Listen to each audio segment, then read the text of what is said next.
Je vais vous parler de la gêne.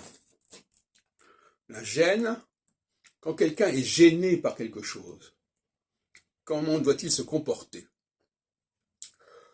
Par exemple, si je suis gêné par la présence d'une personne, pour des raisons olfactives, pour des raisons auditives, qu'est-ce que je dois faire?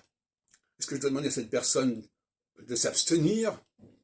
Est-ce que moi-même je dois me déplacer?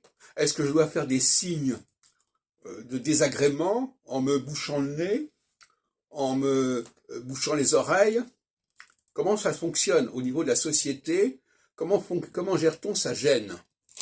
Parce que les gens sont gênés, c'est normal, ça fait partie de leur structure sensorielle.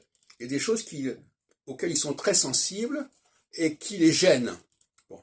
Mais c'est pas parce que quelqu'un est gêné qu'il doit en faire tout un potage. Hein, si une femme est gênée ou si quelqu'un de tel pays ou tel continent est gêné par telle odeur, par exemple, est-ce qu'il doit manifester cela?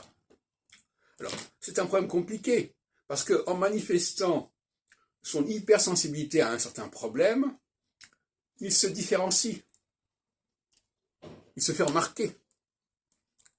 Et donc finalement, il a des valeurs auxquelles il tient, certes, qui correspondent à sa structure sensorielle, ou sa structure culturelle, parce que c'est lié, mais il ne faut pas non plus que ce soit un handicap qui s'exclut d'une société, d'une communauté, parce qu'il a une trop grande sensibilité à telle et telle structure, tel et tel fonctionnement sensoriel. Parce que autrement, voilà. Hein,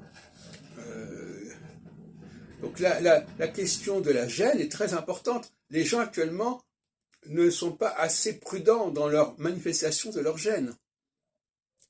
Hein,